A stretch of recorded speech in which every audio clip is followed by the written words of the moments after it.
Bonjour tout le monde, Marco Berbier de l'agence Mobux. Bienvenue au podcast La Technique Moneyball, épisode 4.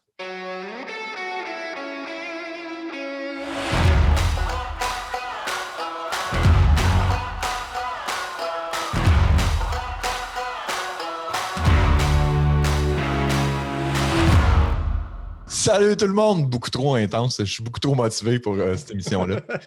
On va te suivre. Yes! Premièrement, j'ai été trop intense dans mon 4. J'ai comme exprimé de la colère en disant épisode 4! Mais ça va bien aller. Super content d'être avec vous aujourd'hui. On est avec mes 3 experts pour le podcast La Technique Moneyball. On vous explique le concept, c'est super simple. Technique Moneyball est inspiré des Aces d'Oakland de 2002 qui devaient se battre avec les Dodgers puis les Yankees qui avaient des masses salariales 5-6 fois plus importantes qu'eux autres. Donc, ils ont été obligés de repenser leur stratégie pour recruter des joueurs. Et on applique maintenant cette stratégie-là au marketing numérique, médias sociaux, c'est-à-dire qu'on repense les stratégies, gestion mesurée des ressources. On focus sur les micro-victoires, les petits succès qui vont nous permettre d'avancer et de rivaliser avec les grosses compagnies. Donc, aujourd'hui, avec moi, j'ai Joanie de Deneb Communication. Salut, Joanie. Salut, Marco. Salut, la gang. Content de vous voir encore aujourd'hui. Yes. On a Alex Demers. Je veux dire Alex Demers puis Martin Caron aussi de Mobux. Salut, les boys, comment ça va? Très bien. Ça va super bien. Ça va vraiment super bien. Ouais. Joie, tu sais, je veux dire. Puis toi, Marco, comment ça va? Moi, ça va super bien. Ça a l'air à bien aller. En forme aujourd'hui, j'avais hâte d'être avec vous autres. Donc, super simple. Ce qu'on fait pour la prochaine heure, on va voir combien de temps ça va durer. C'est très, très secondaire. Tant qu'il y a de la pertinence, on continue. On va accompagner une entreprise. Alors, c'est terminé pour aujourd'hui. Merci beaucoup d'avoir été là. C'était la seule pertinence que nous avions. Non, c'est... dans le fond, ce qu'on fait, c'est qu'on a identifié une problématique pour une entreprise qui avait déjà complété un formulaire sur les médias sociaux qui demandait notre aide ou nos conseils. Et ce qu'on fait, c'est dans les prochains 60, 75, 90 minutes, on va identifier des objectifs et identifier des problématiques, puis on va travailler ensemble à pouvoir trouver des solutions. Sans plus tarder, on commence. Joanie, parle-nous donc de l'entreprise et de sa problématique. Oui, alors on va s'intéresser à l'entreprise des collations Just Bite. Ils se spécialisent dans la préparation et la livraison de boîtes collations santé et bio. Ce qui est particulier de leur service, c'est qu'ils offrent des barres, des collations qui sont vraiment calibrées selon les besoins des consommateurs, que ce soit des sportifs de performance ou encore des familles qui recherchent une collation pour les accompagner à l'école ou au travail, etc. Ce qui est aussi une autre particularité de l'entreprise, c'est qu'ils se situent vraiment à l'avant-garde des nouvelles avancées en nutrition, puis aussi en analyse scientifique en lien avec l'alimentation. Et l'entreprise privilégie toujours des ingrédients de nature, lorsque possible, locale ou à proximité de l'entreprise. Et le mot d'ordre pour toute leur équipe, c'est offrir de la nouveauté à chaque semaine. OK. Donc, c'est des boîtes collations. On s'inscrit en ligne et à toutes les semaines, ils nous envoient une boîte de collation. Puis, ce que je comprends de ce que tu dis, c'est pas des bartendes que tu achètes à l'épicerie standard. Il y a une recherche, il y a une analyse, puis il y a des valeurs nutritionnelles spécifiques à chacune des barres. Voilà. C'est un produit un peu plus niché que ce qu'on va retrouver en temps normal à l'épicerie, mais quand même, ils se veulent aussi comme étant un produit là, qui peut convenir à une large gamme de consommateurs. Good. Collations Just Bite qui sont à Saint-Hyacinthe, je crois. Exactement. Martin me confirme de la tête. Pour ceux qui l'écoutent, Martin me confirme de la tête. Yes. Donc, justement, parlant de Marc, si on y va avec les règles du jeu, tu peux-tu nous faire un peu le topo des différents objectifs, ce qu'ils recherchent, leur enjeu et tout ça? Oui, exact. Dans le fond, les collations Just Bite, leur 80-20, leur 80% de leur revenu provient des abonnements ou le 80% des efforts qu'ils veulent faire, c'est à aller chercher des abonnements. C'est sûr et certain que leurs ventes se font par le web. Donc, ils ont 2 pôles sur lesquels ils veulent travailler. Évidemment, le côté médias sociaux et de l'autre côté, le pôle infolettre sur lequel ils doivent travailler pour aller chercher des nouveaux abonnés, garder leurs abonnés le plus longtemps possible, bien entendu. Puis nous, au cours de l'épisode, probablement aussi qu'on va ajouter des éléments dans ce funnel-là, ce parcours client-là. Comment on fait pour les attirer, les convertir puis les garder par la suite.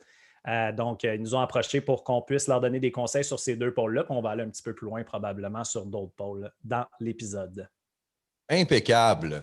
Merci beaucoup, mon Marthe. Toujours dans les règles du jeu, on a identifié les objectifs. Maintenant, on identifierait la cible, c'est-à-dire le persona. À qui on va parler, mon Alex? Oui, bien, dans ce cas-là, en fait, on va s'adresser en partant à pas mal tout le monde qui a envie de prendre des collations, mais aussi qui a envie de prendre des collations santé. On s'adresse autant à la mère qui est en train de préparer des lunchs pour les enfants qui vont aller à l'école, une alternative pour les noix. Mais on va s'adresser aussi à des sportifs, exemple, qui veulent aller avoir une collation qui est très nutritive, qui a des bonnes valeurs nutritives pour aller, exemple, je ne sais pas moi, à la montagne, en randonnée. Bien là, je vais me prendre une petite collation, puis ils ont toutes des valeurs particulières. Donc, il y a un éventail assez large de personnes à qui on peut s'adresser, mais on peut cibler de façon assez précise à qui on veut parler aussi. Parce que, effectivement. Réponds-tu à la question? Oui, absolument. Donc, on a vraiment la mer parce qu'effectivement, tu l'as mentionné, c'est une alternative aux noix. On a les gens actifs, puis on a aussi, je pense qu'on avait parlé aussi de ceux qui cherchent à avoir de l'énergie pour la performance au travail. Donc, les 3 personas qu'on avait ciblés, tel qu'a dit par Alex, c'était la famille, donc la mère qui veut des collations pour ses enfants, sportif de tout rang, donc que ça soit au niveau entraînement physique léger, trekking et tout ça. Puis l'autre, on avait performance au travail, où est-ce que, comme la grande majorité d'entre nous, on travaille beaucoup, on n'a pas tout le temps de bien manger, puis on a besoin d'avoir de l'énergie. Donc, les collations Just Bite pourraient être une option.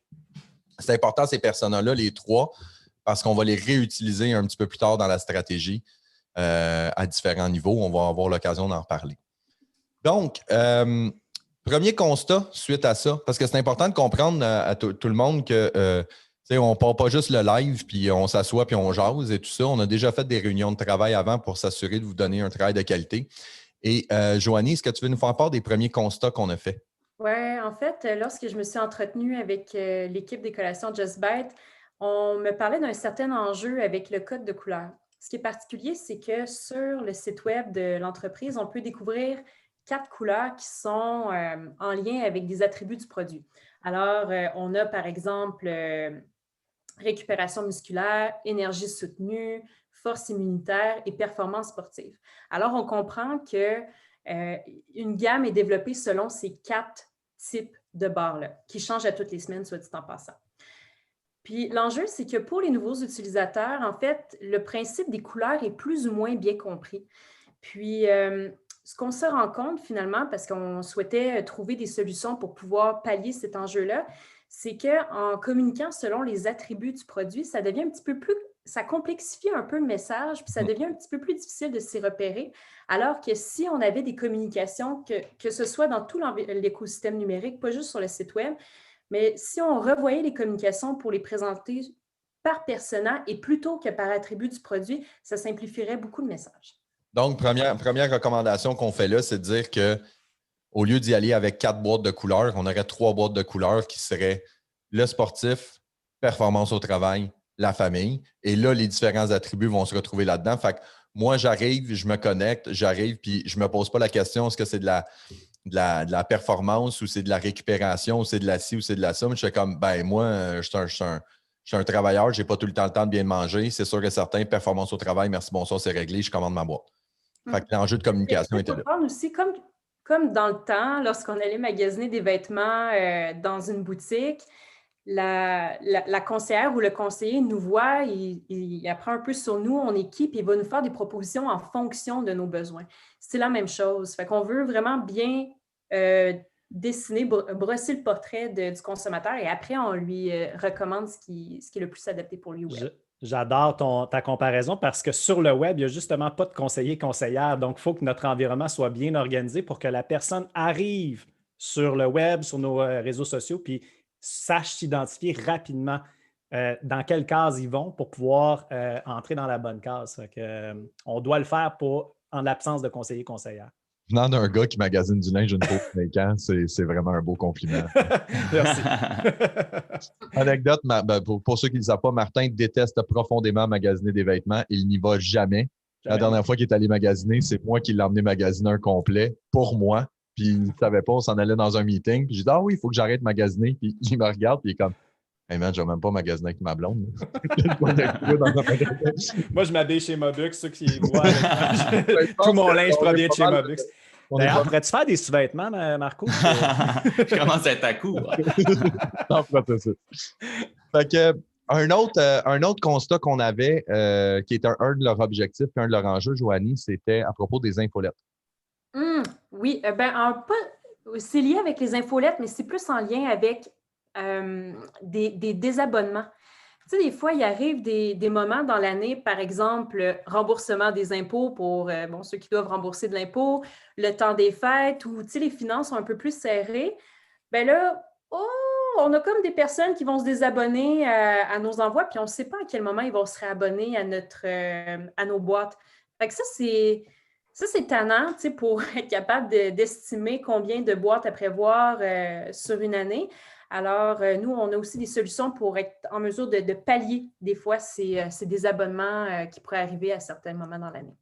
Effectivement. Puis ce qu'on va faire dans le cadre du podcast un petit peu plus tard, on va parler, Martin va nous présenter ses solutions pour optimiser un processus complet d'infolette pour réduire les désabonnements et optimiser tout ça.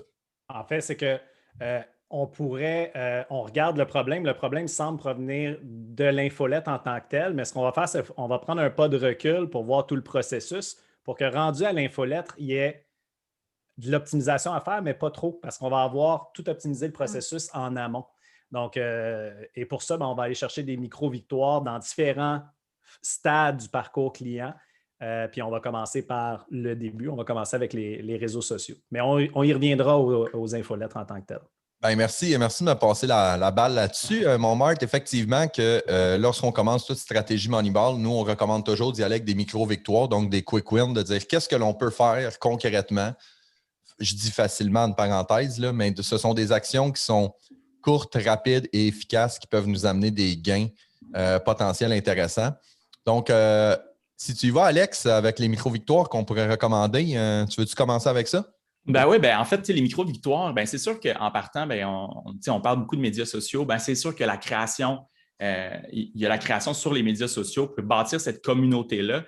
C'est dans le temps, donc ça se bâtit tranquillement, mais comme tu disais tantôt, c'est des micro-victoires. Donc, il faut faire des actions concrètes, des petites actions tout au long de l'année qui vont être au bout, qui vont être rentables, qui vont être gagnantes. La création de contenu, je pense qu'il faut qu'elle soit en ligne avec la marque. Puis tantôt, on parlait des personas. Il faut qu'on trouve une façon, dans toutes nos publications, de parler à ces gens-là, puis de les sentir impliqués. On a envie qu'ils participent, puis que notre communauté grossisse, puis que les gens soient intéressés par ce qu'on parle. Dans leur cas à eux, c'est sûr que je pense qu'une des choses qu'il faut faire, c'est peut-être mettre un petit peu plus de l'avant. On met beaucoup de produits de l'avant, mais on veut mettre la vibe qu'il y a autour du produit, que ce soit des photos dans l'utilisation de ce qu'on fait du produit. Ça peut être des bars quand on va à la montagne pour les personnes qui vont être un peu plus actifs, des personnes qui vont mettre, exemple, une mère qui va mettre des bars tendres, des bars, des collations Just Bite dans un lunch, ou encore quelqu'un au travail. C'est qu'on veut les voir en action. On veut voir c'est bien le fun ce que c'est, mais je veux voir qu'est-ce qu'on fait avec ça, puis c'est quoi le produit. Au final, là, ça a l'air de quoi quand je vais l'utiliser pour moi, chez moi. Je veux pouvoir faire le miroir de ce que moi, je vais être en réalité. Dans le fond, l'objectif qu'on a, c'est d'avoir une création de contenu qui est soutenue, puis qui a un seul objectif qui est de la visibilité, notoriété. Donc, ce qu'on veut, c'est que les gens interagissent avec la marque, regardent ça, puis la meilleure façon de les amener à interagir, c'est d'amener du contenu qui leur parle. Puis la meilleure façon d'amener du contenu qui leur parle, c'est du contenu qui leur ressemble. Donc, on prend les personas qui est performance au travail, famille, sportif. On crée des publications au lieu que ça soit les collations sur une table et tout. On les met dans un contexte de la vie où est-ce que les gens disent « Ah, il me semble que ça serait le fun. » Tu sais, c'est niaiseux, mais la personne, quand tu disais avant d'aller prendre une marche, la personne où elle mange une collation Just Bite sur le top d'une montagne, ce qu'on veut dans le raisonnement de la personne, c'est que la personne se dise « Ah, il me semble que ça serait le fun d'aller grimper le Mont-Saint-Hilaire. » On ne veut pas que la personne a dit « Ah, j'ai besoin d'une collation Just Bite. » J'aimerais ça faire cette activité-là. Mais il me semble que ce serait pratique que j'aie une collation Just Bite pour faire le trajet. Donc, on va y aller dans la visibilité, notoriété. L'objectif de ça, encore une fois, c'est visibilité, notoriété. On ne veut pas aller chercher de courriel, on ne veut pas aller chercher de code promo pour tout le kit, on veut juste bâtir notre communauté. Ça n'empêche pas qu'on va le demander, mais il faut y aller avec doigté puis avec jugement. Mais ça va être une conséquence positive au final. C'est que si toute la marque parle puis que tu as envie de faire partie de cet environnement-là, bien, au final, tu vas être pas mal plus tenté quand ça va être le temps de laisser soit ton courriel ou de laisser des informations personnelles. Puis c'est doublement gagnant aussi lorsqu'on a un produit qui n'est pas particulièrement beau. Tu sais, par exemple, des collations commerciales, des biscuits commerciaux ou encore des barres collations, c'est pas nécessairement, tu sais, comme une belle pâtisserie comme on pourrait retrouver à la boulangerie ou quelque chose comme ça. Fait que de le mettre en contexte, ça apporte vraiment une dimension artistique super intéressante aussi au produit. Puis ça peut être bien utile, des fois quand on est dans des produits de consommation de masse comme ça. Ouais. Moi, pour chacun des personas aussi, j'identifierais ce que j'appelle le big domino pour chacun. C'est-à-dire le truc que tu fais tomber, puis ça fait tomber toutes les objections du consommateur. Puis souvent, ça se fait, ça, faire tomber le big domino en apportant 2 croyances à la personne. Tu disais tantôt, Alex, que la plupart des publications présentement étaient focusées sur le produit en tant que tel. Donc, produit sur une table, j'ai aimé comment tu l'as dit parce que c'est vraiment ce qu'on remarque comme la majorité des publications. Par exemple, là, mettons, je suis en récupération musculaire. Là. Il y a des collations pour ça, la récupération musculaire après s'être entraîné ardemment. Donc, faudrait que je puisse voir avec la création de contenu que je ne sais pas moi, l'ingrédient XYZ permet de rebâtir les muscles. Je ne suis vraiment pas un expert là-dedans. Donc, après l'entraînement, et les collations Just Bite en contiennent, donc tu devrais acheter des collations Just Bite. Donc, cette espèce de conviction-là de faire comprendre à la personne sans tomber dans le technique et juste d'expliquer tel ingrédient fait ci, ça, et les collations Just Bite en contiennent, donc tu devrais acheter des collations Just Bite pour ta récupération musculaire. Donc, dans leur création de contenu, de penser à pour chacun des personas, des 3 personas, ces 2 convictions-là qu'il faut leur amener et de les travailler pratiquement en continu, en background pour que la personne fasse « c'est sûr que ça m'en prend ». Absolument. Puis tu as vu ça, je trouve. Alex, tu voulais-y aller? Ah non, mais je voulais juste dire, en fait, puis tu sais, justement, c'est qu'ils ont une belle expertise au niveau de la nutrition, les collations Just Bite. Donc, je trouve que ça met encore plus l'emphase sur nous, on a un aspect qui est particulier en plus avec nos bars. Puis ça, c'est l'élément différenciateur, là, c'est super important aussi pour une marque. Là. C'est ce que je trouve le fun parce que, tu sais, je reviens toujours à ces statistiques-là dans plusieurs podcasts et tout ça, mais c'est important de le dire. 80%, la raison principale pour laquelle 80% des gens vont sur les médias sociaux, c'est pour s'informer et se divertir. Donc, votre job en tant qu'entreprise, c'est 80% de votre contenu devrait être dans un focus de informer et divertir. Et là, après ça, le 20% qui reste, là, on va l'amener en considération conversion, du genre, voici un code promo, laisse ton courriel et tout ça. Mais le 80%, c'est de divertir, des belles images, des photos dans un contexte. On peut parler, justement, on est en nutrition, vous l'avez dit, on peut donner des fun facts ou des statistiques intéressantes, des points sur voici l'élément qui permet la récupération. On peut donner des idées recettes. On peut donner, puis ça aussi, c'est quelque chose qui est super important qui est important de faire dans un quick win, c'est de dire, pensez pas nécessairement au contenu que Collation Just Bite peut faire pour vendre des collations Just Bite. C'est quel est le contenu qui intéresse mes utilisateurs pour qu'eux s'engagent avec ma marque. Donc, vous pourriez, puis là, vous pourriez donner des trucs pour s'étirer après un exercice physique qui n'a pas rapport avec Collation Just Bite, mais qui s'adresse quand même à une clientèle qui achète vos produits pour de l'activité physique puis de la récupération. Fait que là, à ce moment-là, on va accroître notre communauté et ça va nous permettre d'avoir plus de gens qui vont éventuellement s'inscrire à l'infolette. Exact. Exactement, Marco. Ah, c'était beau, ça. Ben, honnêtement, j'espère que c'était enregistré, c'était bon. J'espère que c'était enregistré, j'espère aussi. Fait que ça, c'est pour les micro-victoires. Donc, ce qu'on disait, c'est création de contenu sur les médias sociaux, Facebook, Instagram, focuser sur le divertissement et y aller avec parcimonie pour être capable d'augmenter le nombre d'abonnements et tout ça. Oui, puis tu sais, le divertissement, puis je fais une mini-parenthèse, mais c'est parce que des fois, on a l'impression que le divertissement et l'information ne vont pas nécessairement ensemble, et c'est faux. Tu peux être diverti en étant informé, puis c'est juste une façon de l'amener. Là. Fait qu'il ne faut pas penser que l'information que tu peux la distribuer de façon super pertinente, le fun, ludique, agréable, qui va, comme tu disais tantôt, s'adresser aux personnes. C'est super important tu n'es pas obligé de divertir en dansant à la Macarena. Ce n'est pas obligatoire. Mais tu peux le dire en donnant une information, le fun. Tu sais. Puis là, ben, dans le fond, avec toutes ces micro-victoires-là qu'on va chercher en création de contenu, ben, déjà, on a un impact sur les désabonnements parce que si je sais que si je suis diverti, informé, j'ai tout ce qu'il me faut, je ne vois pas pourquoi je me désabonnerais quand il y a un événement de la vie qui arrive. Je sais que j'en ai besoin. Je ne mettrai pas fin à cet abonnement-là.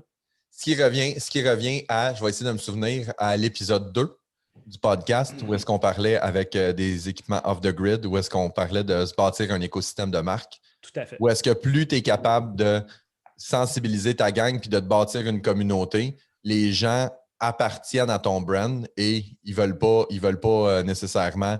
on coupe pas, Joanie. On continue pareil. C'est pas parce que tu n'es pas là qu'on arrête d'enregistrer. C'est ça. On continue, c'est ça. Ah ben oui, c'était le chat, hein? Ben oui. Des enjeux de chat en ce moment. Ben, des enjeux félins, tout le monde a ça. Tu as vu, on a commencé plus tard parce que j'avais des enjeux canins.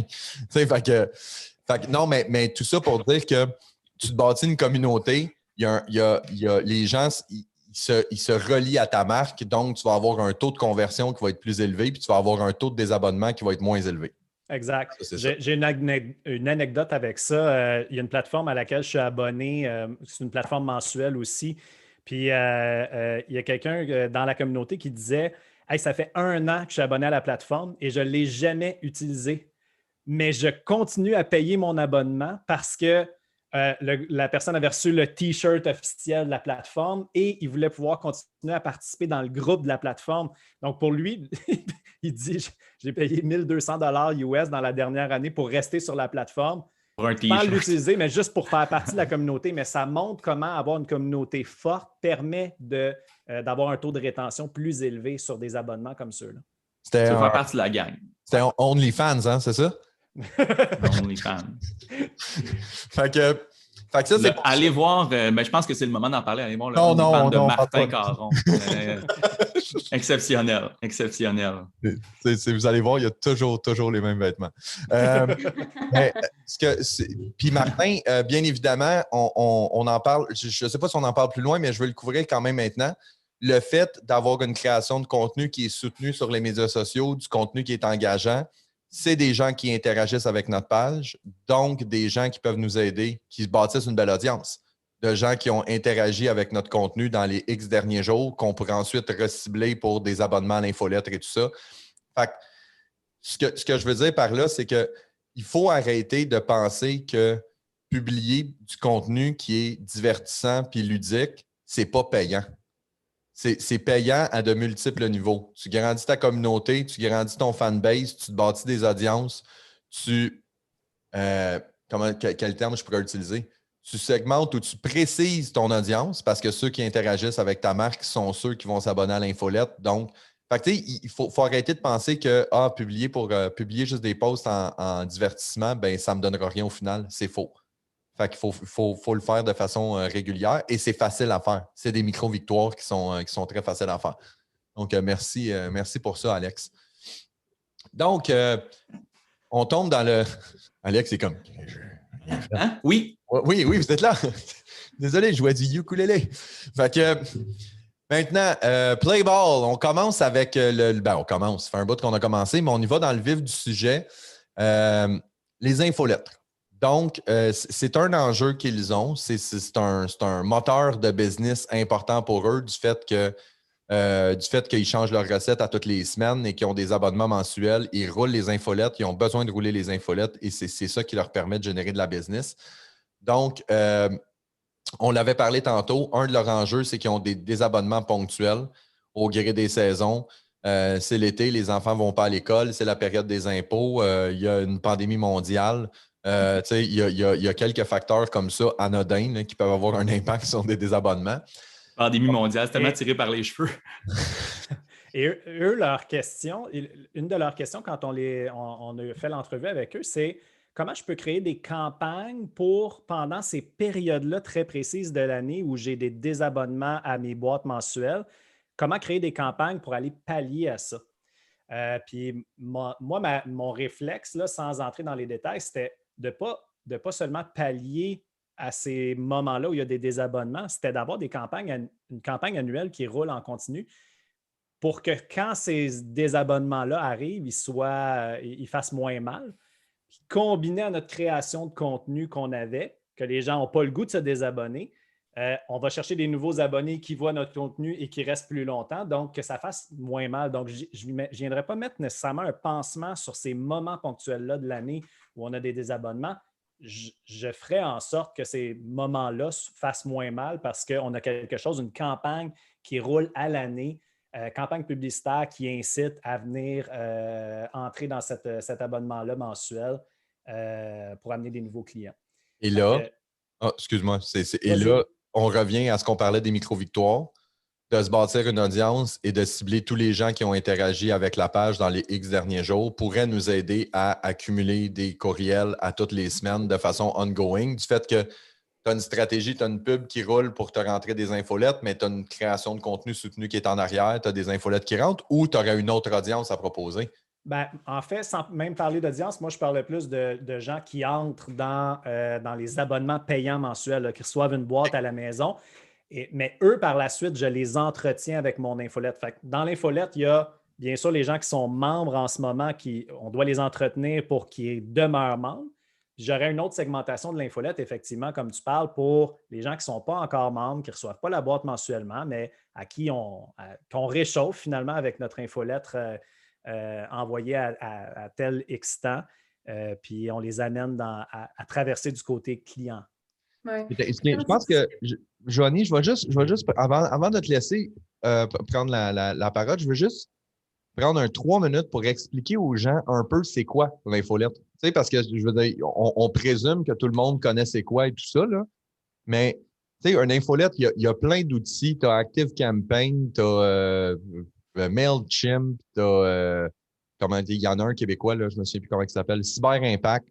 Tu en as plusieurs. C'est en réalité, si vous avez une liste de courriels, puis vous êtes capable d'envoyer un courriel personnalisé qui est envoyé en masse. Donc, si j'avais le courriel de Martin, de Alex et de Joanie et qu'ils m'ont donné l'autorisation de leur envoyer des courriels, chose importante dans la chose, bien, ils recevraient chacun un courriel qui est personnalisé.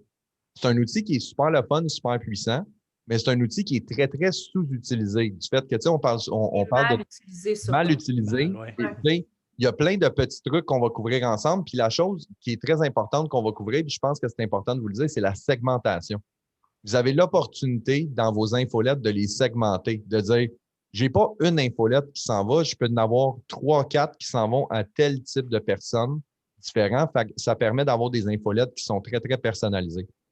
Fait que, et encore là, on retombe au persona de tantôt. C'est que là, on peut partir des personas à qui on veut s'adresser pour pouvoir bâtir ces infolettes-là, ce qui est vraiment intéressant. Oui, mais tu sais, un exemple qu'on avait, c'était, tu sais, je vais vous donner l'exemple le plus, tu sais, Evenco et le Centre Bell, ils ont une infolettre, mais les gens qui s'abonnent à Evenco, il y en a qui trippent sur le Canadien, puis il y en a qui veulent voir des spectacles. Ben, c'est une segmentation qui est très, très simple. Quand tu t'inscris à l'infolette, c'est de dire, est-ce que je veux des informations sur le Canadien de Montréal, je veux des informations sur les spectacles ou je veux des informations sur les deux? Mais déjà, juste en faisant cette opération-là, c'est une opération qui se fait dès le départ. Puis je viens de segmenter, puis je vais m'assurer d'avoir des contenus qui vont être beaucoup plus pertinents et par le fait même, devrait réduire mon taux de désabonnement parce qu'il y a des gens qui vont se dire, Crime, c'est intéressant ce que j'ai. Joanie. Bon, Alex. Non, c'est correct. Martin. Oui, puis tu sais, comme Martin disait tout à l'heure avant ton intervention, Marco, c'est l'importance de réchauffer de chauffer la salle, de réchauffer nos leads finalement. Tu sais, c'est super important. Puis ce que je trouve dommage dans les infolettes, puis c'est pour ça que des fois les infolettes ont un peu mauvaise réputation, on fait comme c'est donc bien tannant, mais qui reçoit des infolettes qui sont vraiment rédigées de manière humaine, pas froide, c'est pas vraiment fréquent, c'est beaucoup moins fréquent. Puis pourtant, ben, lorsque spontanément, nous, on écrit à nos collègues ou on écrit à des partenaires, on écrit de manière naturelle, on écrit de manière humaine et on perd ce réflexe-là quand on est dans un contexte marketing alors qu'il ne faut pas. Mhm. Mais bon. Alors, Alléluia. Non, ouais. mais c'est important de le dire. C'est que il faut encore revenir au comportement utilisateur. Quand les gens reçoivent une infolettre, ils reçoivent là-dessus, ils sont probablement, vous voyez les visages de mes enfants, ils sont probablement en train de chiller devant la télé, ou ils sont au boulot, ou ils sont en train tu sais, il y a un moment de proximité avec eux autres. Vous êtes sur leur téléphone. Arrêtez de penser que en mettant le nom de votre compagnie comme titre de courriel, que les gens vont faire « Oh mon Dieu, j'ai tellement hâte ». Non, il faut que ça soit accrocheur, il faut qu'il y ait un sentiment de proximité, comme si vous envoyiez un courriel à cette personne-là directement. Puis, dans le contexte, par exemple, où on a des personnes qui se sont inscrites à notre infolette, mais qui n'ont pas nécessairement passé à l'action encore, ne sont pas prêts à aller de l'avant avec un abonnement d'infolette, bien, on tisse un lien. Et comment on y parvient? Moi, je propose une solution super simple en 5 courriels. La première, c'est où on veut introduire le thème de notre série de courriels. Par exemple, lorsqu'on parle de bar collation, c'est quoi la perception qu'on veut changer par rapport au bar collation? On veut la paix d'esprit, on veut que les gens aient une paix d'esprit quand ils consomment notre produit. Bon, bien, parfait. Fait que ça, c'est beau. On va expliquer c'est quoi le bénéfice qu'on peut avoir pour notre famille, par exemple, de dire c'est des collations parfois, ben, je pense qu'elles sont certifiées sans arachide, mais vraiment à valider. À valider, je ne suis pas certaine du tout. Mais de dire, bon, en quoi ça apporte la paix d'esprit avec vos enfants, ou encore tirer le plein bénéfice de vos entraînements. Alors, tu sais, des fois, on s'entraîne puis on ne complète pas notre apport nutritionnel de manière adaptée avec notre entraînement. Bien là, c'est tirer le plein bénéfice de vos entraînements, etc. Fait qu'on situe le thème de notre série de courriels. Puis, le jour 2. Comme Alex disait, c'est segmenté à la base. Fait que le persona famille reçoit sur les avantages de la famille, puis le sportif, il reçoit directement. Ça, encore une fois, dans les infolettes, Martin, corrige-moi si je me trompe, mais ça, on peut tout automatiser ça. Là. Tu reçois Ben, c'est ce que j'allais dire. Là. Ce que Joanie est en train d'expliquer, c'est une séquence. On ne va pas envoyer évidemment les courriels un à un. Donc, on automatise dès que la personne entre dans l'abonnement de l'infolettre. On va dire jour 1, t'envoies tel courriel. C'est très facile à faire avec les plateformes d'envoi de courriel. Donc, jour 1, le jour 2, j'envoie l'autre chose et tout ça va se faire tout seul. Donc, une fois que c'est programmé, c'est fait pour toujours. Oui, c'est comme si vous aviez un conseiller ou une conseillère qui travaillait pour vous 24 heures sur 24 pour chacun de vos prospects qui s'inscrivent à votre infolette. Fait que ça, Jour 2. Jour 2. Alors, oui, on approfondit le thème avec un récit réel. Par exemple, une anecdote qui vous est arrivée personnellement ou une anecdote qui est arrivée avec un de vos clients. C'est que là, on veut vraiment sentir la mise en contexte de votre produit.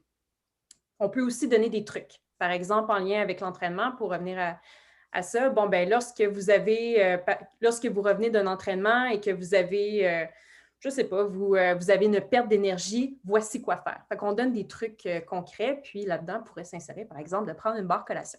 Bon. Jour 3, maintenant. On identifie le problème et notre solution.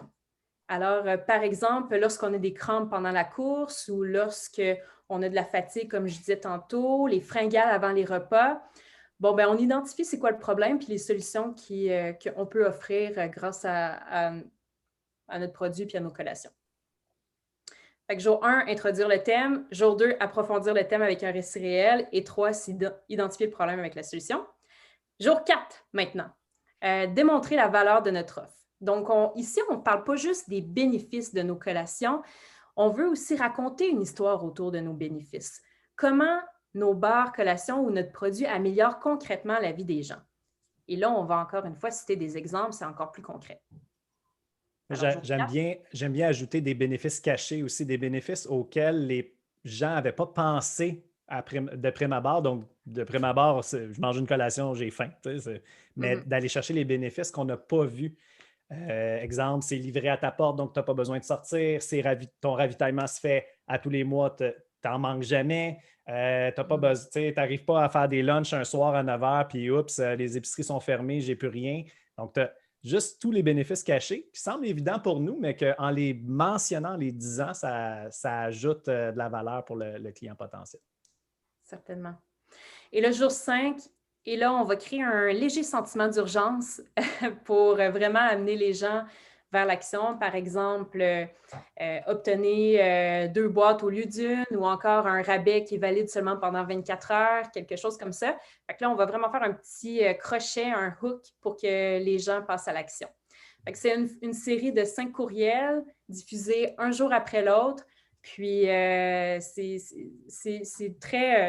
une technique, là, je veux dire, elle est vieille. Pas vieille comme le monde. Comme le monde. C'est vieux comme le monde. Oui, s'il utilisait ça sur son âge. C'est le même qui a fait rentrer Les animaux. les girafes. Mais ma question est... Qui fonctionne encore. Puis ce qui est intéressant aussi des infolettes, c'est encore à ce jour, c'est la technique marketing avec le meilleur retour sur investissement. Et c'est la technique marketing qui ne coûte pas d'argent de publicité parce que les gens ont volontairement donné leur courriel. Vous avez accès à leur boîte de réception gratuitement. Ça vient avec une responsabilité aussi, tu sais, justement, puis je pense que tu l'as mentionné tantôt, mais le storytelling là-dedans, c'est super important. Il y a un ton à utiliser. La personne, elle t'a donné son courriel. Moi, quand je donne, exemple, mon numéro de téléphone à quelqu'un, je ne m'attends pas à ce qu'il m'appelle la nuit en me criant des obscénités. Tu sais, je m'attends à ce qu'il me... J'y ai fait confiance, j'ai donné mon numéro de téléphone, mais c'est un peu la même chose avec le courriel. Je t'ai fait confiance, je t'ai donné mon courriel, mais là, envoie-moi pas des bêtises, puis crie-moi pas par la tête, genre j'ai 10 % de rabais, puis si tu le prends pas, tu es un imbécile.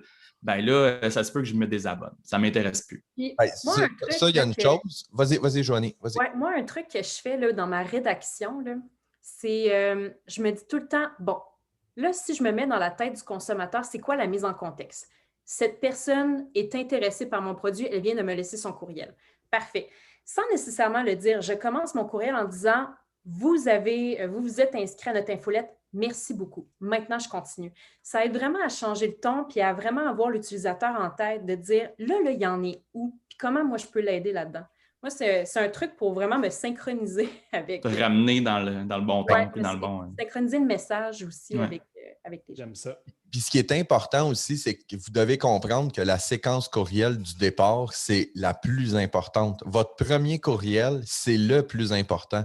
Si la personne lit le premier courriel, elle le trouve long, elle le trouve plate, elle n'ouvrira jamais le deuxième. Ou il y a 5 % de chances qu'elle ouvre le deuxième.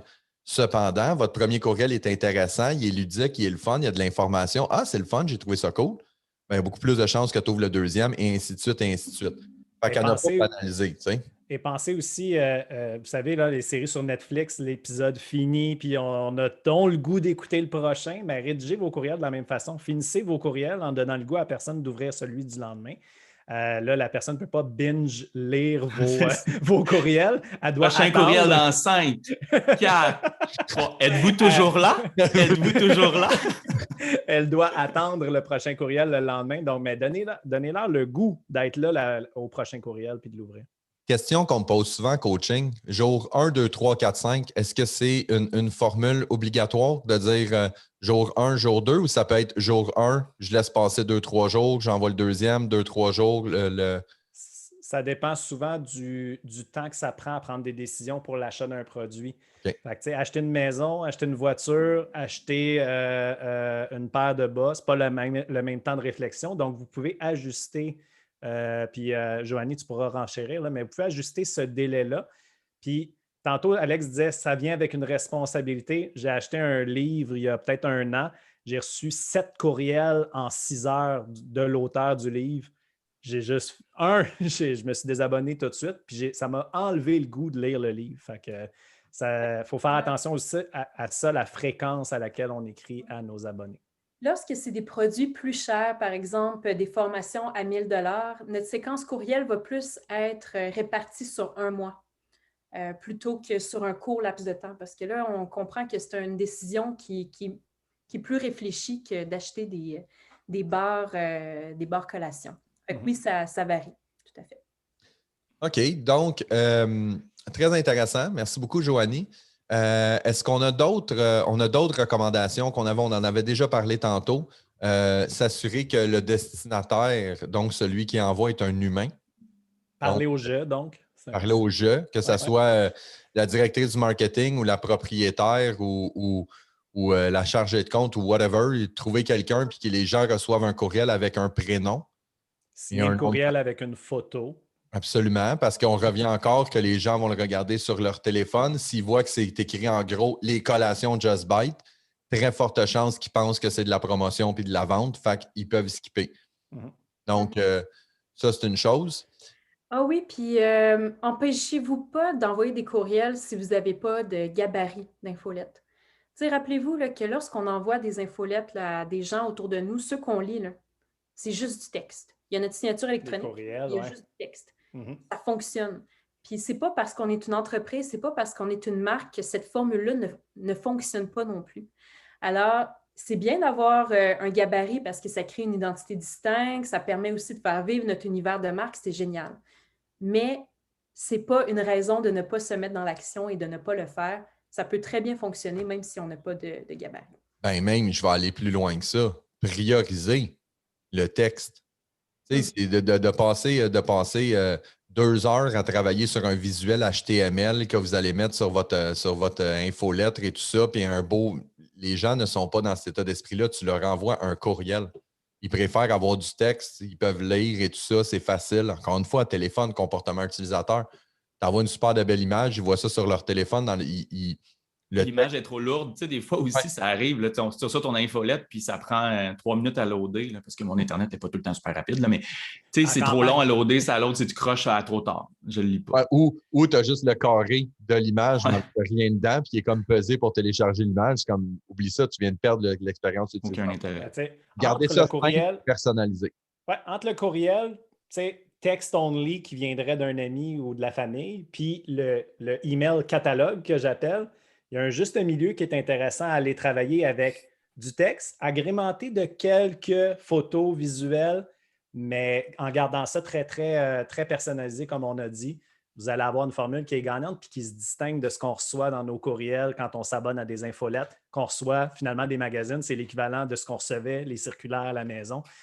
Qu'est-ce qu'on faisait avec les circulaires? On les mettait directement au recyclage sans les regarder. Donc, c'est ce que les gens vont faire avec votre infolette. Ça a l'air trop d'un magazine, d'une circulaire, d'une promotion tout le temps.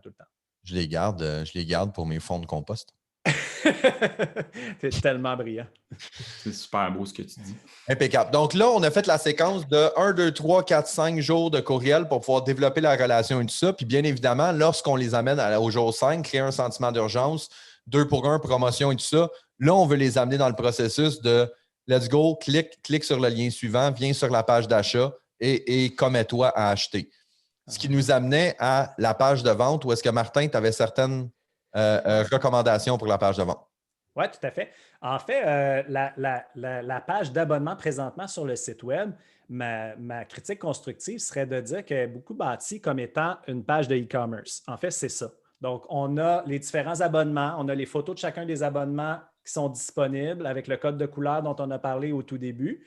Mais il me manque l'incitatif. Même si tu m'as réchauffé avec une séquence courriel, il faut quand même que quand j'atterris sur ta page, ce soit une page de vente et non pas une page de caisse, là, comme j'arrive à la caisse puis je suis déjà prêt à acheter.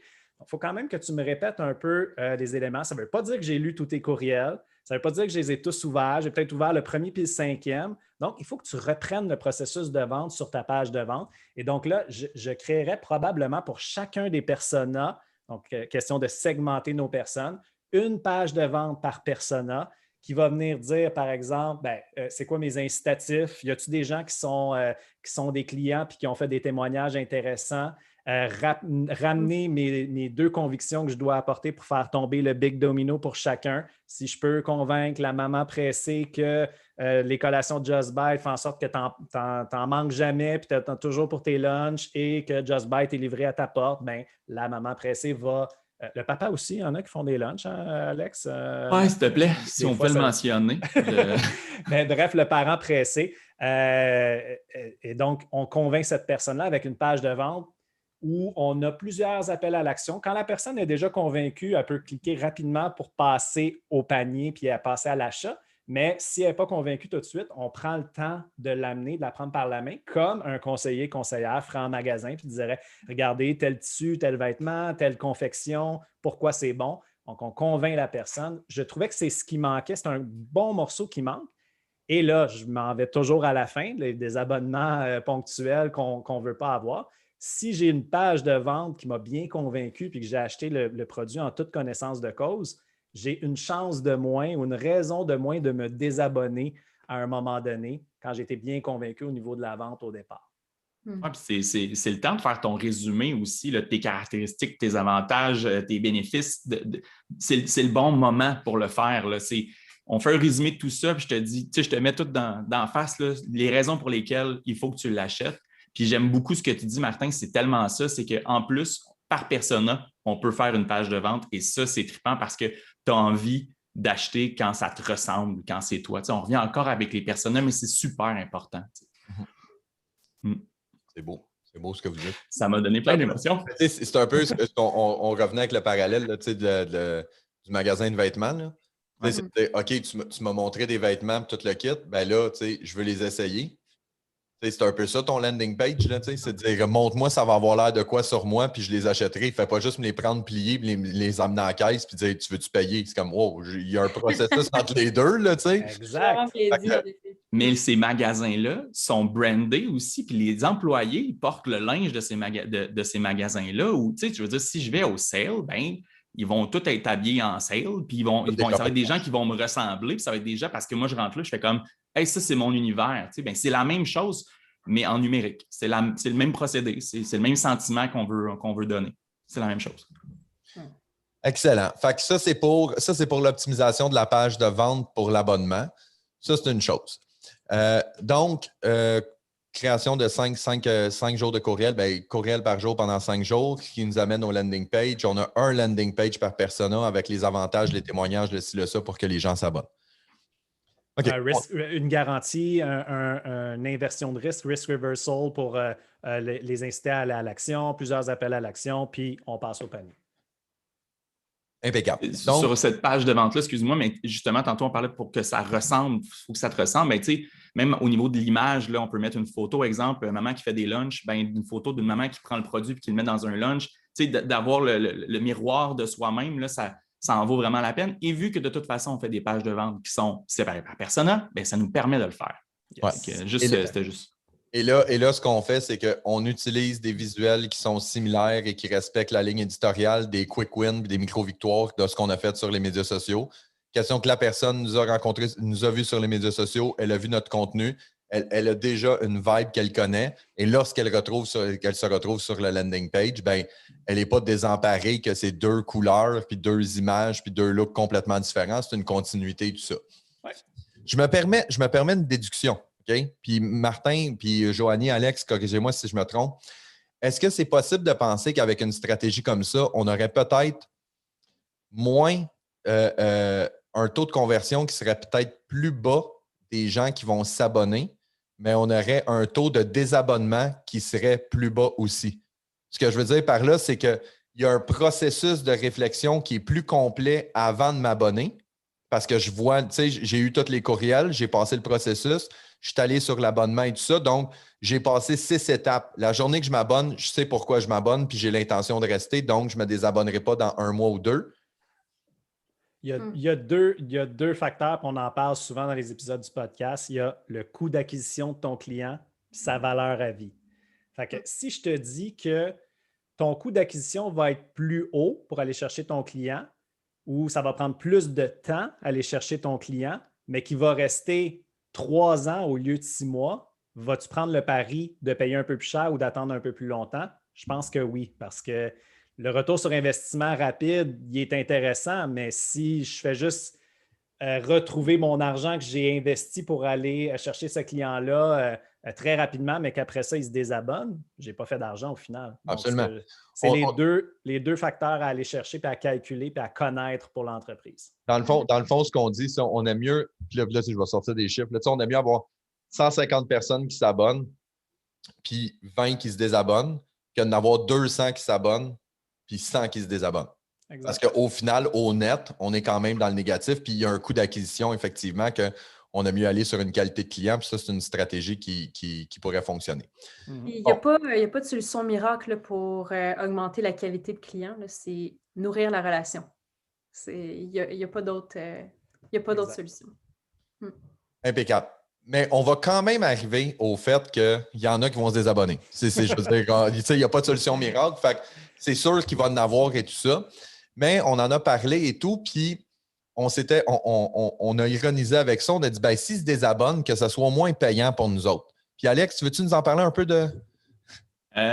Oui, en fait, je peux vous en parler, mais en fait, on va revenir encore avec les personas, mais c'est un peu ça. C'est que l'objectif dans un désabonnement, c'est d'avoir du data. On veut de l'information. On veut savoir, c'est qui? C'est ces gens-là qui se sont désabonnés à moi, donc quel persona? Parce que si j'ai une tendance et que je vois que toutes les mamans qui font des lunchs se désabonnent, c'est soit que mon infolette, là, ça ne marche vraiment pas, puis il faut vraiment que je regarde ce que je donne comme contenu, ou en tout cas, il y a clairement, je ne leur parle pas de la bonne façon parce qu'ils ne sont pas intéressés. Donc, on trouve une raison. Le data, c'est important.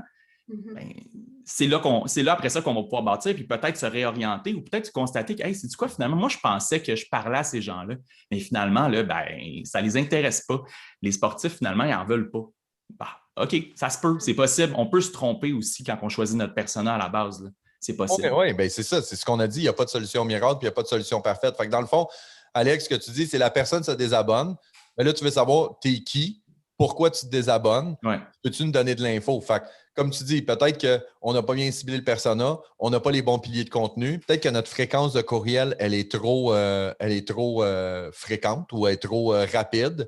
Tu sais, au moins d'aller chercher du data, de dire OK, tu te désabonnes, j'ai pas de problème, je ne peux pas te l'empêcher. Mais au moins, le fait que tu te désabonnes va me donner du input pour que je puisse réduire mon taux de désabonnement par la suite parce que je vais ajuster ma stratégie.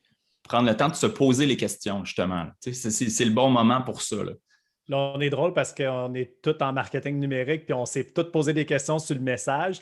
Il y a peut-être une question à se poser sur le produit. Ça aussi, l'entrepreneur, lui, va se dire qu'est-ce que j'ai. Ça a été quoi ma dernière collation que j'ai faite puis qu'il ne leur a pas plu? C'est peut-être pas juste le produit, c'est peut-être pas juste le message, mais aller ratisser dans les deux. Ça se peut aussi, oui, effectivement. Ça se peut que ça soit, il trouve que la fréquence de livraison d'une fois par semaine, c'est trop. Il trouve que le prix est trop élevé. Il trouve qu'il y en a trop dans une boîte. Il trouve que les saveurs, ils changent trop souvent. Il peut avoir une multitude d'informations. Effectivement, quand on est très marketing, parce que on ne parle pas persona, puis on va refaire notre contenu. Non, c'est juste que les livraisons sont trop fréquentes. C'est ça la raison. Fait que, mais ça peut aussi être parce que tu as une saveur céleri coconut et miel asiatique. Ça se peut. À la sauce piquante. Aussi en séquence. Par exemple, si on a des questions par rapport à la fréquence, par rapport au produit, par rapport au message, ne pas hésiter de le faire peut-être même, je l'ai même expérimenté moi récemment, en 5 étapes. Je n'étais plus capable à la fin, là, puis il fallait que je travaille pour me désabonner, mais en même temps, eux, ils ont eu du data de qualité avec mon désabonnement. Ouais. C'était extraordinaire pour eux. Moi, j'ai trouvé ça plate, mais même à ça... Mais tu es déjà parti.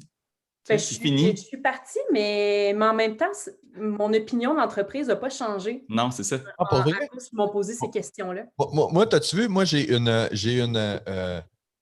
moi, si tu veux me faire pogner les nerfs et m'assurer que je ne reviendrai plus chez vous, mets-moi un désabonnement qui est compliqué. Tu sais, quand je suis obligé de cliquer, puis de chercher, puis je clique où, puis là, tu es obligé de parler avec le service à la clientèle pour pouvoir annuler. Puis Dans le cas des collations, je suis d'accord. Ça, c'est vrai, par exemple, parce que c'est quand même un achat, on va se le dire, assez impulsif, là, de la bouffe. Fait que si je veux me réabonner plus tard, là, ça va peut-être être compliqué. Dans ce cas-là, l'anecdote dont je vous parle, c'était un gros investissement personnel et en temps. Puis, c'est ça.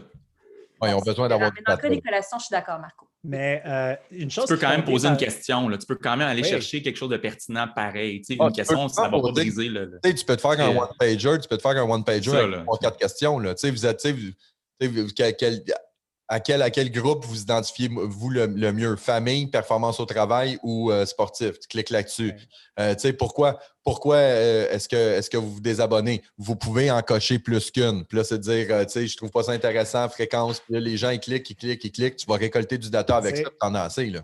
Une des actions qu'ils font qui est très bien, c'est que quand on se désabonne des boîtes, j'ai cru comprendre qu'ils offraient de skipper une livraison. Mais ça, c'est une raison pour laquelle je peux me désabonner. Ils pourraient trouver des solutions peut-être pour les 3 principales raisons de désabonnement à la boîte mensuelle. Parce que j'en ai trop, je n'ai accumulé trop, puis là, je n'ai 2 boîtes dans le garde-manger, puis il faut que je les passe. avant. Fait que skipper une livraison, c'est une solution à ça. Fait qu'ils identifient avec le data qu'ils vont chercher en désabonnement, c'est quoi les 3 principales raisons de désabonnement et qu'ils trouvent une solution adaptée pour ces 3-là. Fait que dans ton one-pager, Marco, tu dis la personne coche j'en ai accumulé trop. Parfait. Solution qu'on te propose, ça tenterait-tu de skipper une livraison? Et là, on trouve des solutions pour les 2 autres principaux problèmes. Ouais. Et on va peut-être récupérer des gens comme ça qui vont faire « ben oui, je vais rester un mois de plus. » Puis effectivement, les gens pourraient dire, bon, on trouve que les recettes changent trop souvent. Puis moi, ma recette préférée, c'est elle. Puis elle n'est pas là souvent. Puis là, ça fait 46 personnes qui se désabonnent parce qu'ils disent que leur recette préférée, c'est elle puis qu'ils ne l'ont plus. Bien là, tu as un papier d'input de dire, je pense que celle-là, on devrait la mettre Tout le temps. régulière et tout ça. Là, on extrapole et tout ça. Oui, c'est ça. Ça veut dire, c'est ce qu'Alex disait, c'est du désabonnement qui est payant, du fait que tu veux te désabonner, j'ai aucun problème avec ça, mais tu vas m'expliquer pourquoi tu te désabonnes, puis tu vas me donner du data pour que je puisse ajuster toute ma stratégie en amont pour pouvoir réduire mon taux de désabonnement. Oui, puis là, il faut rester léger là, aussi. Là. Je veux dire, là, c'est des collations, c'est quelque chose qui se mange rapidement. Tu sais, je ne veux pas que ça devienne non plus comme de la grosse bureaucratie lourde. On peut être léger, ça peut être le fun, ça peut être agréable. Puis il y a une façon d'amener les sujets aussi qui peuvent être cool. Tu sais, puis on se voit à la prochaine baisse d'énergie, exemple. Puis tu sais, laisser un petit message le fun au client qui va faire comme « tu sais, je m'en vais, mais je m'en vais avec... » Ils me disent « bye à la prochaine » dans le fond. Tu sais, c'est un peu ça. Puis tu finis avec, pour vous désabonner, répondez aux problèmes mathématiques suivants. Avec des racines carrées de 37,2. Si vous trouvez ça difficile, ça vous prend peut-être un petit moment, une petite énergie de plus. Là, ça te donne juste collation au travail. Pour résoudre cette énigme, ça vous prend une collation. Impeccable. Fait que ça, c'était on est allé chercher les stats et tout le kit. Là, après ça, ça va nous donner de l'info. Puis là, on va dire, OK, on a quand même du désabonnement, on a de la performance parce qu'on va aller chercher un taux d'acquisition qui est intéressant. Et là, c'est-à-dire, c'est pas parce qu'on a fait une infolette puis qu'on la laisse rouler, on a toutes nos séquences puis tout le kit que la vie est belle. Là. Tu sais, je veux dire, à chaque fois qu'on a fini une infolette, il faut l'analyser, il faut l'optimiser, il faut s'assurer qu'elle est performante. Puis une des choses qu'on peut faire, c'est ce qu'on appelle le A/B testing. Donc, Marthe, peux-tu nous parler un peu du A/B testing puis d'y aller de certaines recommandations? Premièrement, peux-tu nous expliquer pour monsieur, madame, tout le monde, c'est quoi du A/B testing? OK. Ben, ce qui est intéressant avec les outils, les plateformes marketing qui sont à notre disposition aujourd'hui, c'est que contrairement à la publicité dans les journaux, si vous voulez, on n'a pas à tester une chose, attendre 2-3 semaines, ensuite tester une autre version de notre publicité, attendre 2-3 semaines, tirer les conclusions, puis après ça, appliquer la technique gagnante dans notre 3e campagne publicitaire dans le journal. On peut les faire de front, aller chercher des statistiques, donc, et ensuite, tout de suite, savoir laquelle est la gagnante. Bon, pour l'infolette, on va vraiment se concentrer sur l'infolettre ici.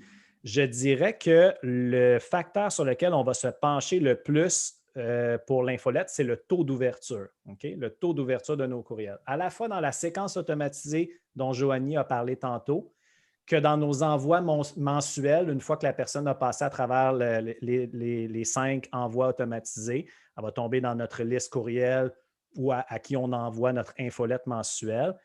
On va tester, on va regarder notre taux d'ouverture. Si les gens n'ouvrent pas notre courriel, il n'y a aucune chance qu'ils lisent notre contenu et qu'ils cliquent pour aller s'abonner. Okay? Point barre, c'est notre premier goulot d'étranglement. J'ai appris. Martin, il est cérébral, ce gars-là. Là. C'est incroyable. C'est malade. Là, tu me dis que s'ils ne l'ouvrent pas, ils ne liront pas.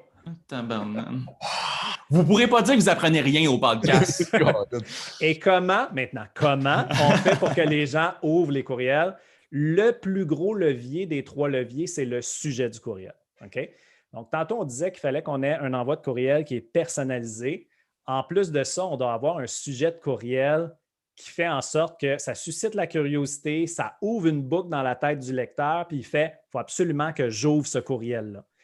Et on ne peut pas prédire à l'avance quel sujet de courriel va obtenir le plus haut taux d'ouverture. Donc, les plateformes d'envoi de courriel comme ActiveCampaign, par exemple, nous permettent de tester 2 sujets de courriel différents et de tirer des conclusions et de pouvoir appliquer les conclusions dans notre prochain envoi. Dans le fond, tu envoies un courriel avec 2 titres. Tu as un premier titre qui est comme « Vous ne croirez jamais ce qui m'est arrivé hier ». Puis tu as l'autre qui est profiter de notre promotion du printemps, exemple. Ou pire, infolettre de mai 2021. Plate à mort. Si vous voulez, faites plus jamais ça. Infolettre de mai 2021. C'est comme scraper un beau levier pour pouvoir faire en sorte que les gens ouvrent votre courriel. Okay. Fait que dans le fond, tu lances ces deux-là, puis après ça, tu regardes, tu fais comme infolette 21 mai 2021, j'ai un taux d'ouverture de 3 %, ce qui va m'amener une question aussi. Puis l'autre, j'ai un taux d'ouverture de 27 %. Donc, ce titre-là a mieux marché de ce titre-là. Donc, le A-B testing, je vais utiliser ce genre de titre-là pour les prochains. Un taux d'ouverture qui est intéressant, mon Marc, les gens vont se poser la question, c'est 5 %, c'est 10 %, c'est 100 %? 100 tu vas me dire en 1997, là, quand vous receviez un courriel, là, vous les ouvriez tous, OK? Ouais, j'avais caramel. Wow. Donc, on ouvrait tous les courriels. Aujourd'hui, on reçoit énormément d'infolettres et on sélectionne très minutieusement ce qu'on ouvre et ce qu'on n'ouvre pas. On va se donner un benchmark à 20 %. On a fait une belle job. 20 % de taux d'ouverture, belle job. Pour vrai, là, c'est très bien. À 30 %, on va se taper dans les mains. OK? On va se faire un petit bravo, félicitations sur l'épaule. Puis en haut de 30 % on fait le party. OK? Fait que, quand on atteint du 50 % de taux d'ouverture, on travaille fort pour aller chercher nos abonnés. Tu as 200, 300, 500 abonnés, puis il y en a juste la moitié qui ouvre. Non, tu as la moitié qui ouvre, tu fais le party. Donc, c'est à peu près les benchmarks que je donnerais. Non, à 75 % on a de la job pour toi. Oui, c'est ça, exactement. On te prend pour sortir juste des sujets. 40 ans semaine, sort des sujets de courriel. Donc là, j'ai parlé des sujets de courriel. Il faut susciter la curiosité. Il faut créer une boucle ouverte. J'appelle ça les open loops dans la tête de la personne. Le cerveau humain est branché de telle façon que s'il n'y a pas la réponse à la question dans le sujet du courriel, il va vouloir cliquer pour l'ouvrir pour savoir c'est quoi la réponse. Les séries Netflix nous le montrent exactement. C'est comme ça que c'est monté en séquence pour nous faire écouter le prochain épisode. Il y a 2 autres leviers, je vais en parler plus rapidement, mais 2 autres leviers pour augmenter le taux d'ouverture des courriels. Il y a le from, donc de qui provient le courriel. Je vais vous donner ce que j'utilise souvent. Moi, je vais utiliser le prénom de la personne qui rédige. Souvent, on va rédiger des courriels pour nos clients. On va quand même signer de la personne qui l'envoie, que ce soit la personne en marketing, que ce soit le ou la propriétaire de l'entreprise. Puis, je vais quand même mettre entre crochets ou en parenthèse le nom de l'entreprise pour que la personne puisse quand même l'identifier. Entre autres, Marco, toi, quand tu envoies un courriel, c'est Marco Bérubé, espace, agence Mobux en lettres majuscules. Ouais. Dans mon inbox, quand je vois ton nom, mon œil est attiré parce que tout le monde, c'est Marco Bérubé, that's it. Toi, en ajoutant ça, tu attires mon œil sur tes courriels. Bon, tu ne m'écris pas des infolettes, tu m'écris pour me donner de la job, mais quand même, mon œil est attiré vers... Mais c'est encore mieux que malgré ça, ça attire ton œil pareil. Oui, c'est bon pour toi. Et le 3e levier qu'on a pour faire augmenter le taux d'ouverture des courriels, c'est le preview, ou j'ai juste le terme en anglais, le preview. Donc, c'est ce qui apparaît juste à droite du sujet du courriel quand on a une boîte courriel sur un ordinateur. C'est souvent la première phrase du courriel qui va être mise là automatiquement, mais dans les plateformes d'envoi de courriel comme ActiveCampaign, on a la possibilité de changer le preview et encore là, de créer de la curiosité, ouvrir une boucle qu'on n'a pas fermée. Donc, on a avec le sujet, là, on a 2 endroits où on peut créer de la curiosité, donc il faut les utiliser. Ce qui est très drôle dans ce que tu viens de me dire là, c'est que tu m'as parlé du destinataire, tu m'as parlé du titre, tu m'as parlé de la première phrase. Pas destinataire, le from. Oui, le from. Excusez, j'ai dit le destinataire, là, mais le from. Tu sais, celui qui envoie le titre puis la première phrase, mais tu ne me parles même pas du cœur de l'infolette. Tu sais? Fait que c'est fou parce que là, ce que tu me dis, c'est tu as bien beau travailler comme un acharné sur le cœur de ton infolette. Si ces 3 points-là ne sont pas optimaux, ben, il n'y a personne qui va le voir. Tu l'as dit tantôt, s'il n'y a personne qui ouvre ton infolette, il n'y a personne qui la lit. Mais maintenant, rentrons dans la lecture du courriel. Mettons, vous avez fait une bonne job sur ces 3 premiers leviers-là. L'autre élément, l'autre statistique sur laquelle on va s'appuyer pour augmenter les performances de nos infolettres, c'est le taux de clic à l'intérieur du courriel. Donc, dans votre courriel, vous allez avoir différents liens qui mènent à votre page de vente, à un article de blog ou peu importe. On va avoir des liens dans le courriel sur lesquels on veut que les gens cliquent. Je vous donne quelques leviers sur lesquels on peut s'appuyer. Au niveau du design, j'en parlais tantôt, si on a quelque chose de trop catalogue, ça pourrait tanner les gens. Ils pourraient être tentés de le parcourir vite, pas cliquer. Au niveau du ton utilisé, on en parlait tantôt aussi, un ton personnalisé, rédigé au « je ».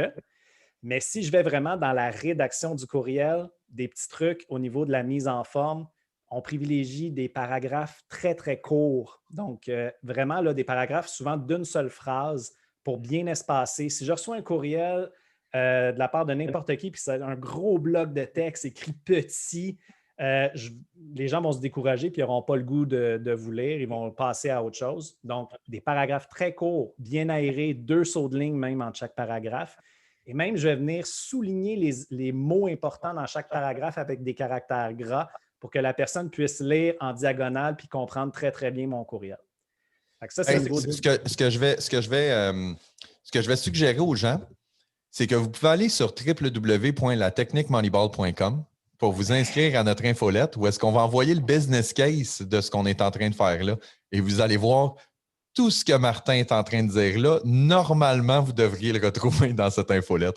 Donc, www.latechniquemoneyball.com, vous laissez votre courriel et à la fin du podcast, on envoie un business case. Donc, en réalité, tout ce qu'on vient de dire depuis la dernière heure, on le fait, on vous le résume dans un courriel pour que vous soyez capable de pouvoir mettre ça en application.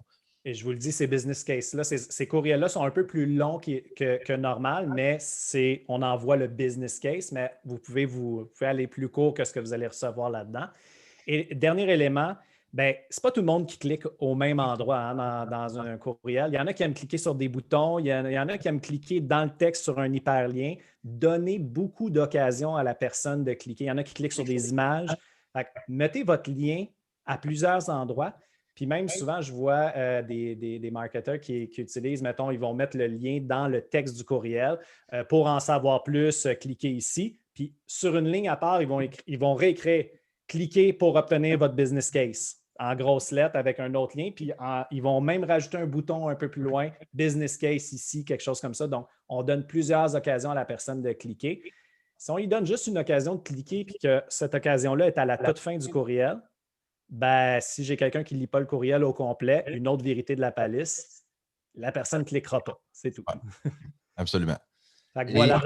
Donc, ça, puis la dernière chose aussi que moi, je recommande qui peut être le fun dans ton récoltage, dans la récolte d'informations, c'est que si tu as un site de e-commerce, tu peux te faire des codes promo propres à chaque infolettre.